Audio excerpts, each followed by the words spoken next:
Hi, everyone, and thank you for joining me here because today I wanted to talk to you a little bit about three of the biggest blocks that we can experience whenever we're thinking about taking on something new. And I've been studying this stuff and diving into self-development work for a really, really long time, probably more than 30 years now. And I've learned a lot along the way, but I certainly don't have it all figured out yet. I continue to learn. I'll probably be learning for the rest of my life, but I love to share what I've learned too. And my hope is that by sharing it, it will help you. It'll help you figure something out so that if you've been stuck, perhaps that you feel like you can get some momentum going again, or if you're just kind of confused or you don't understand something, maybe hopefully I can provide a little bit of clarity on it. So the three biggest blocks, in my experience, the three biggest blocks that people can experience whenever they're contemplating something new or something big, whether it's a goal or a dream or some kind of big project, the first thing that will often come up is a fear of failure. And this arises from a fear of judgment. What will people think of me? If this doesn't work out the way I want it to, then what will happen? Will people laugh? Will I be ostracized? What will my family think if I don't succeed at this? What will my friends think or my colleagues? So that's really an example of a fixed mindset. What we want is to develop a growth mindset. And a growth mindset very much recognizes that failure in anything is a part of the process. So anybody who's ever succeeded at anything big in life, well, actually big or small, they will probably tell you that they had failures along the way. And they understand that those failures are not something to fear. They're actually a really great source of feedback. And a little anecdote that I like to tell sometimes is, a rocket going to the moon, for example. So think about a rocket ship going to the moon. And you've seen, I'm sure, those images or perhaps live video feeds of all the scientists and computer people in those massive rooms with all the computers and the machines, and they're monitoring everything that's going on with that rocket ship's trip to the moon. And what they're doing is constantly adjusting. They're constantly making course corrections because the rocket, it doesn't just get launched and it goes straight to the moon. It is constantly having little things and sometimes big things go wrong. It is a massively complex system, a rocket that has multiple inside systems. So everything needs to be checked and monitored carefully. And all those people in that room, they're there 24/7. Or other people come in replacement. There are people there around the clock monitoring everything that's happening and making adjustments as necessary. And that's how a rocket ship gets to the moon. It actually just fails all the way to the moon, but it gets course corrections along the way. And that's the same thing for us.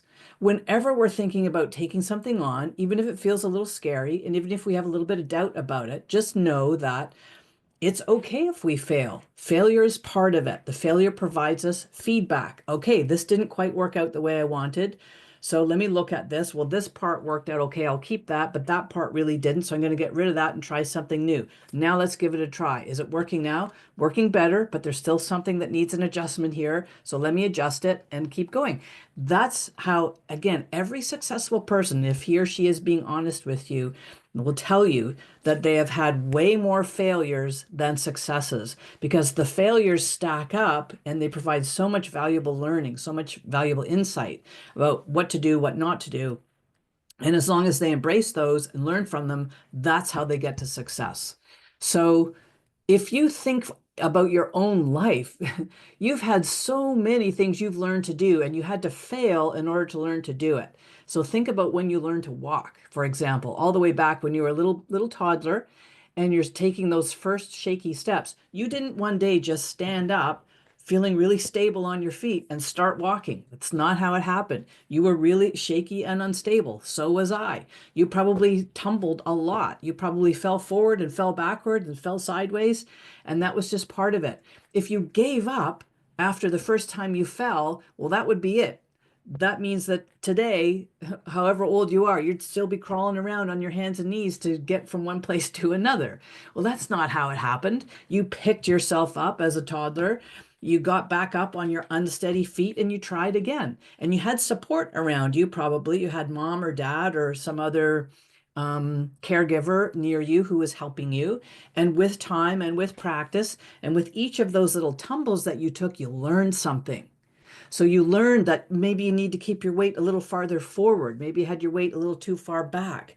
And so you made those adjustments. And then another time, maybe you didn't quite navigate going around that chair and you sort of caught your toe and then you fell forward. Then you realize, oh, I have to go a little further around the chair so that I don't fall. That was all just feedback for you. But if you viewed those things as failures, you would, again, you wouldn't be walking now. So it just those experiences we have that some might consider failures, other people, especially successful people, will view them just as feedback. Now, the second block that often comes up when we're considering something different or new that we haven't tried before is self-doubt. It's the kinds of questions that can come up in our minds like, who am I to be doing this? What if, again, what if it doesn't work out? I'm not worthy of this. I don't have what it takes. Well, again, everybody who's succeeded has experienced this. I've experienced it many, many times in my life, and I've succeeded at a lot of things in my life, but it hasn't gone smoothly, and it hasn't been because I had ultimate confidence in my ability every time. There were lots of times when I doubted whether I could do something. But what I did was I would look back on my life and say, well, what have I done already that maybe can inform me about what I'm about to do now? What other experiences have I had that could help me learn something? What wisdom can I draw upon from past experiences that could help me out now? And even if there isn't really anything that directly relates to that, again, if you just look back over your life and you look at all the things you've learned to do. I've already talked about learning to walk, but you also had to learn to talk. You had to learn to write letters, to be able to write, to be able to read, to be able to do math to some level, to ride a bike, to drive a car, to cook or to bake. All the things that you now do on a daily basis without even really thinking about them, you had to learn them at some point, and you didn't necessarily know how to do them right out of the gate. So if I would actually even suggest to you that if you're not experiencing a little bit of self-doubt when you're thinking about taking on some new project or making some big goal that you've had for a long time, trying to make that happen now, if you're not experiencing a little bit of self-doubt, I would suggest you're not aiming high enough because that self-doubt is actually really good. It tells you that you're onto something, that you're sidling up to something big and important here. And yeah, maybe you don't know how to do it right now, but nobody ever really knows how to do a thing until they're actually doing that.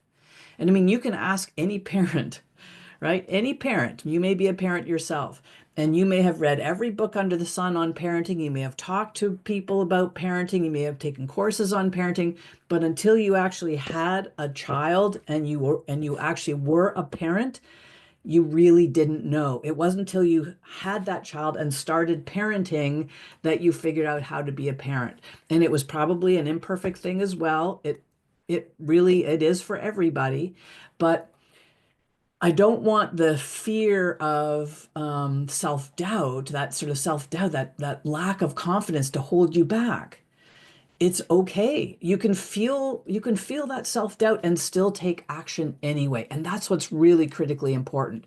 Look back over your life, look at all the things you've accomplished already. Know that you'll figure it out. You have so far. You can maybe get some help. You can talk to someone else who's been where you are now and they're a little further along. They can help. That could be anyone from a colleague, it could be a mentor, it could be a teacher of some kind, it could be a coach like me.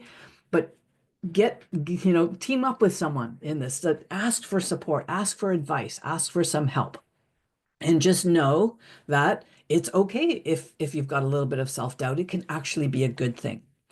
And then the third block I want to talk about is fear of the unknown or fear of uncertainty. And this one really relates to trust. And oftentimes when we're thinking about trust, we think about, well, I don't trust that person. I don't trust him because he did something last time I didn't like, and so I don't trust that he won't do that again. Or I don't really trust her because she let me down before. Or perhaps I was hurt before, so I'm never going to trust anybody again. Well, What's really going on here doesn't have anything to do with those people. It has everything to do with your sense of how you might handle it if that happens again. So it's about trusting yourself to be able to handle whatever arises when this person doesn't do what you think she should, or that person doesn't do what you think he should. People, you can never control other people. You just can't do it. As much as we want to, we can't control other people. We can only control ourselves. And when we say we don't trust another person, what we're really saying is we don't trust ourselves to be able to handle whatever would happen if this person behaves in a way that I don't necessarily like. So know that you can handle it. And how do I know that's true? Because you're here today. You're here right now. So you have obviously already handled everything that you've had in your life so far. One way or another, you've handled it. Some things you've handled beautifully. Some things you've maybe handled awkwardly or not so beautifully. Just like me, just like everyone. That's just how it goes. But you have handled it all. And I know that because you're here. So you've handled figuring out computer technology, for example. You've handled learning to drive, as I said, learning to run. You've handled being in relationships. You've handled all sorts of things already. And yes, even if you've handled it imperfectly, okay, you're a human. You just get to learn from that, take that wisdom forward so that you never make that mistake again, and keep going. So, fear of the unknown, that uncertainty that exists, it's almost always that we don't trust ourselves to handle what's going on. But you can trust. You absolutely can trust yourself. You are really the only person that you can trust 100%. And if that feels a little shaky to you right now, then there's some work that gets to be done around self-trust because that's so, so important. That is the foundation for every relationship, for whether that's with a partner, a primary relationship, a parent-child relationship, a colleague relationship, a friendship. Self-trust is the basis for all of those. If you don't trust yourself, you're never going to be fully expressed in any of those other kinds of relationships. So that's it for today. Hopefully this has been helpful. Again, know that I haven't figured it all out either. None of us really has. I mean, we're going to be figuring it out right till our very last breath. But that's okay. I mean, taking a stance of curiosity about some of these things, not letting them sideline you, feeling a little bit of fear and going, okay, well, that's all right. It's just because I'm thinking about something big and important here. So I'm just going to take some action, even though I'm feeling fear. Or developing that sense of trust in yourself again. Okay, things haven't gone perfectly in the past for me, but I've handled them all and I'll handle whatever comes in the future too. One way or another, I'll figure it out. And even if I fail, I'm going to try and remove that word from language because it's really not failure. It's more feedback that we get, and we can learn from that and make some changes going forward. So hopefully this has been helpful for you. Share the love. If you know someone that could benefit from this message, please pass it along, and I will see you on the next one.